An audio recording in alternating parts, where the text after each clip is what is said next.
이번에는요, 더 중요한 주제를 다룰까 합니다. 여러분 유튜브 많이 보시죠? 유튜브 안에 정말 다양한 우리 기독교 관련된 컨텐츠들이 지금 많이 쏟아지고 있습니다. 그런데 어떤 게 정말 우리 신앙에 유익한 컨텐츠인지 이걸 분별하는 것이 참 쉽지 않습니다. 한번 우리 기자님과 함께 그것을 분별하는 방법을 찾아보도록 하겠습니다. 우리가 이렇게 해보려고 합니다. 예. 이 앞에 지금 종이를 이렇게 준비해 놨어요. 예. 여기에 보면 좋은 컨텐츠를 분별하는 중요한 키워드를 여기다 적어놨거든요. 예. 뽑은 종이에 있는 예. 그 내용을 주제로 해서 함께 이야기 나누면 좋겠다. 제가 먼저 뽑아볼게요. 예. 네, 첫 번째 주제는 교회에 대한 맹목적 비난이라고 하는 그런 주제입니다. 예. 제가 유튜브 컨텐츠들을 이렇게 보면서 기독교 안에서 너무 서로가 원색적인 그런 비난을 하고 예. 정말 하지 말아야 될 표현까지도 막 서슴없이 하는 같은 우리 기독교인들인데 예. 막 서로가 악한 영이라고 말하는 그런 컨텐츠를 보면서 너무너무 제가 좀 속상하고 화가 나더라고요. 예. 이런 일들이 왜 일어난다고 생각하세요? 자기 세력화가 목적이다 이런 생각이 좀 많이 들어요. 그렇군요. 단순히 그 사람에 대한 정당한 비판만을 목적으로 하지 않고 이 사람을 비판함으로써 거기에 공감하는 사람을 세력화하는 것들을 우리는 많이 볼 수 있잖아요. 유튜브 콘텐츠 중에서도 건전하냐 불건전하냐라는 것을 분별할 수 있는 기준 중에 하나가 바로 방금 전에 말씀하신 교회에 대한 맹목적 비난, 그리고 속상할 정도로 매도하는 그런 걸 통해서 자기 세력을 만들고 싶은 악한 의도를 가진 사람들이 많아지고 있어요. 그것 때문에 저는 유튜브 콘텐츠에 한국교회 비난이 계속 늘고 있다라고 보고 싶어요. 기자님께서 보실 때 가장 심각하게 봤던 내용들은 어떤 것들이 있으신가요? 우리가 이제 주변에서 존경을 받는 목사님들, 네네. 그분이 설교를 통해서 많은 감동을 끼친 분이 그렇죠. 분명하고 네. 영향을 받은 성도들도 상당히 많은데도 불구하고 네. 네. 많은 사람을 지옥 백성으로 만드는 목회자 뭐 이런 식으로 매도를 하고요. 네.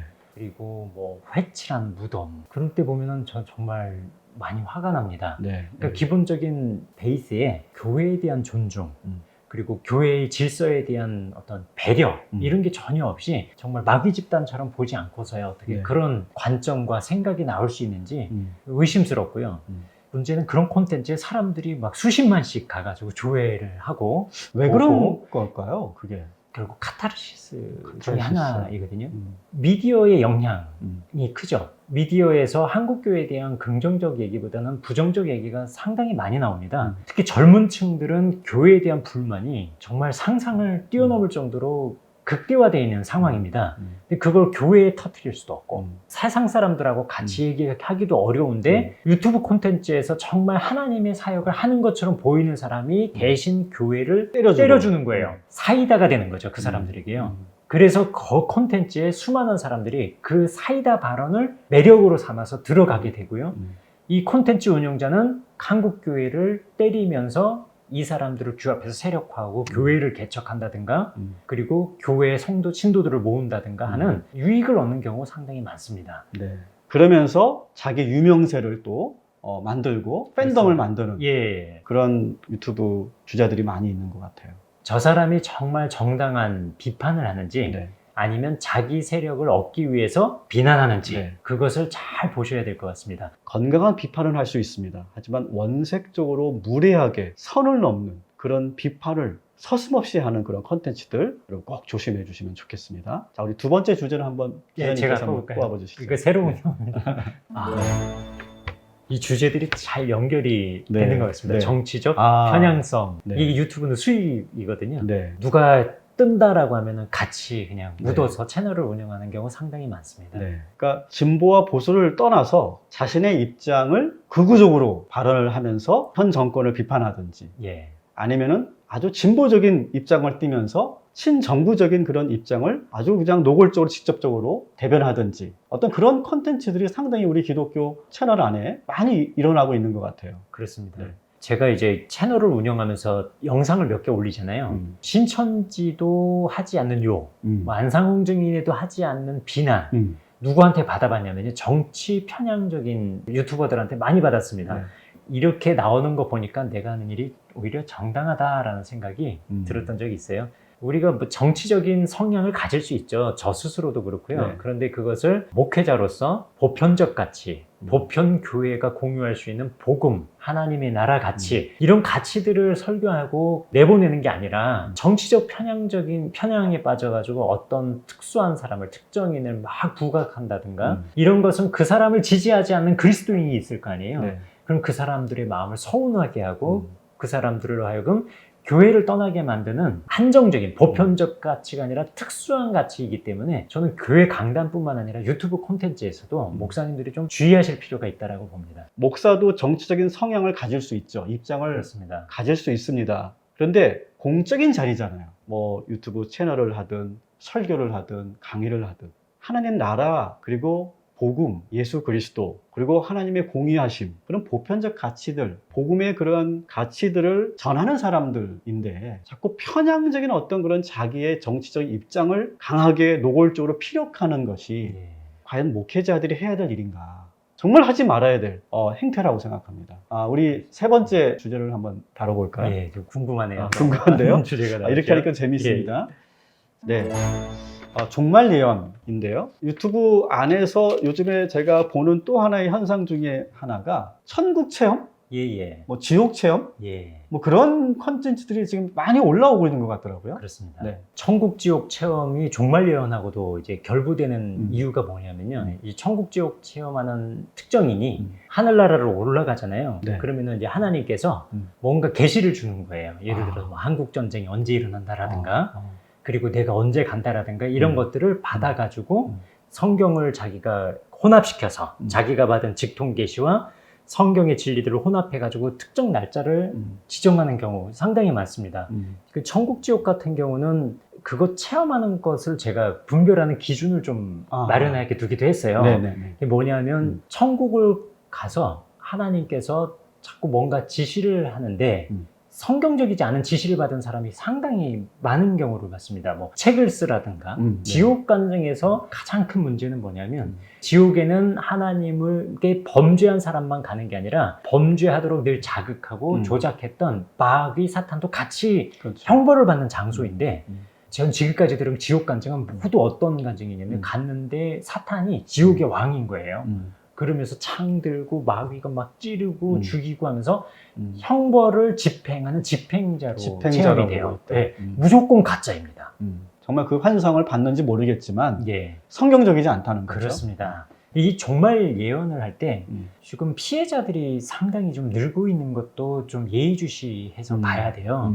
다른 때 같으면 종말 예언이 먹히지 않을 수 있는데 코로나 팬데믹이 오면서 그렇습니다. 지금 상황이 이 종말 예언이 잘 통할 수 있는 분위기가 지금 만들어지고 있다는 점이 우리 성도들이 좀 주의 깊게 봐야 될 지점이란 생각이 들어요. 팬데믹이 오래 가니까 정말 이것이 예수 그리스도의 재림 직전에 있는 어떤 특정한 시대의 환난이라고 받아들여서 이게 재림 직전에 있는 일이면 재림이 오면 우리가 지금 살고 있는 것, 직장, 학업 아무것도 소용없거든요. 재산. 그래서 이 종말 예언을 하는 사람들 특징 중에 하나가 뭐냐면 유튜브를 통해서 이 세상 모든 것에 대해서 범죄시해요. 종말이 얼마 안 남았으니까 특정 지역에 부동산을 매입해놨고 이곳은 말세에 그리스도인들이 피할 피난처다 라고 하면서 실제로 피난 간 사람도 있고요.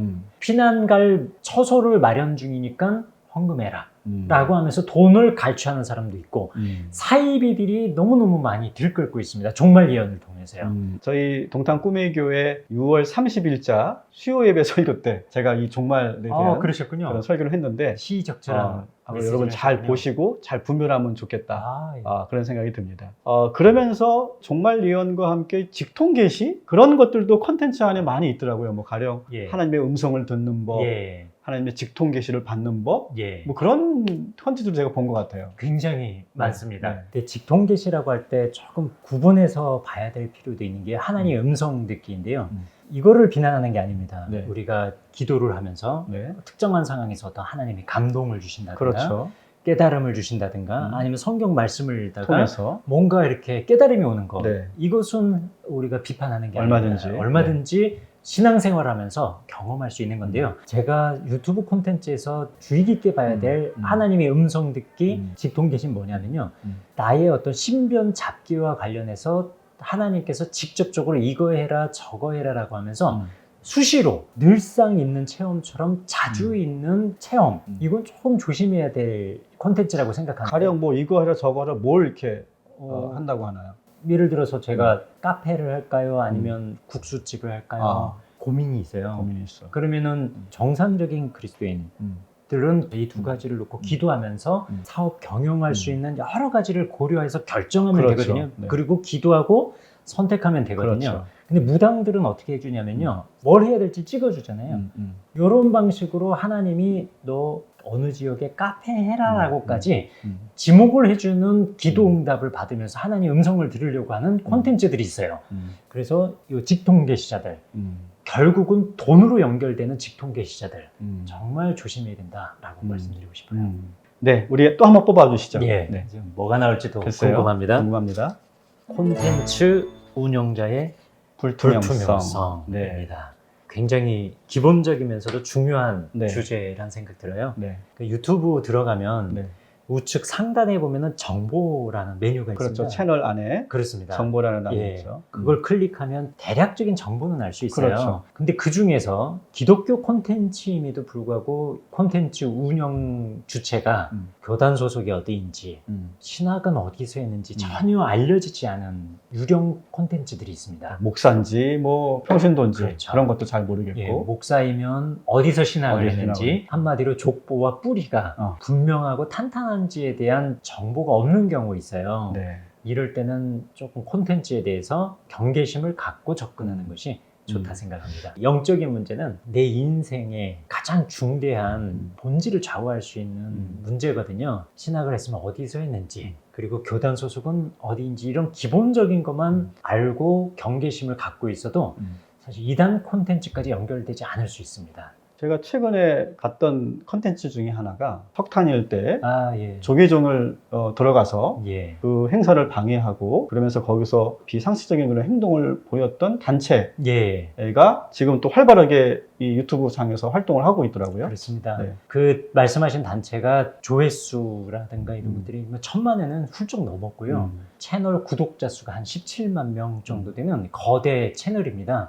근데 조계사 앞에 가가지고 왜 그런 극단적인 행동을 했느냐. 이것이 이제 구약적 배경을 우리가 그대로 끌고 들어오면 우리 한국 사회에서 살면 안 됩니다. 왜냐면 우상숭배는 죄잖아요. 그렇죠. 그러면 구약에서 어떻게 했냐면 우상들 때려 부수고 우상숭배하는 사람들을 죽였어요. 그걸 원리적으로 지금 대한민국 사회, 여긴 기독교 국가가 아닌데도 불구하고 그걸 그대로 갖고 와서 죽일 수는 없으니까 가가지고 우상숭배하면 지옥 간다라고 하면서 그 앞에 가가지고 그 잔치집에 가가지고 떠들어대는 거는 이 대한민국 사회에서 기독교인으로서는 절대로 해서는 안 되는 일인데 그 단체가 왜 그 일을 했냐면 이 단체의 대표자가 정확하게 이단으로 규정된 감리교에서도 문제시한 그리고 장로교에서는 거의 이단성으로 규정한 단체 출신이에요.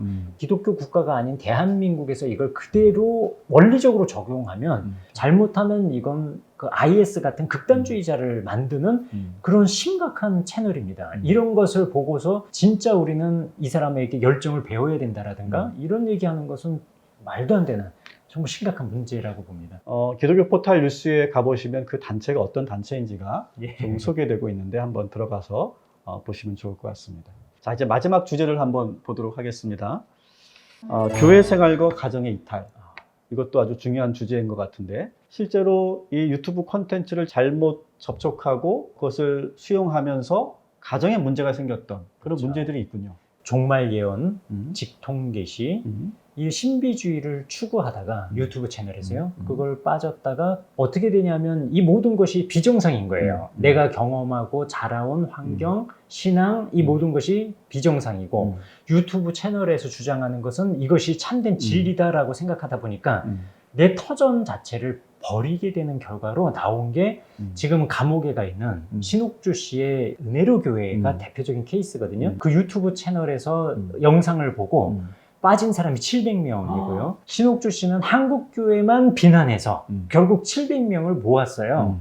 그리고 그 중에 400명이 이 땅은 7년 대환란이 터질 때, 환란이 터질 때 피할 수 없다.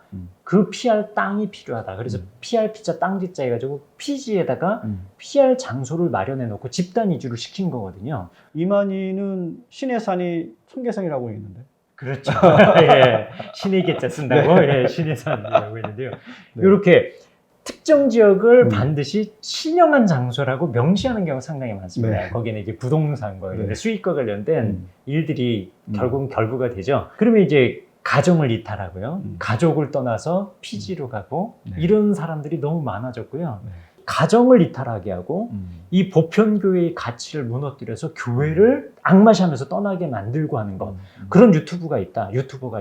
거기를 떠나셔야 됩니다. 맞습니다. 오늘 우리가 유튜브 안에서 아주 엄청나게 쏟아지고 있는 이 컨텐츠들을 분별하는 방법, 우리가 지금 5가지 예. 우리가 함께 했는데, 여러분 이 5가지를 잘 기억하시고 좋은 컨텐츠, 아주 건강하고 좋은 그런 그 영상들이 참 많이 있거든요. 그런 것들을 잘 분별할 수 있게 되기를 바라보겠습니다. 다시 한번 우리 나중에 또 좋은 그런 컨텐츠로 함께 콜라보 했으면 예, 좋겠습니다. 언제든 불러주십시오. 네, 감사합니다. 여러분 마치겠습니다. 감사합니다. 고맙습니다.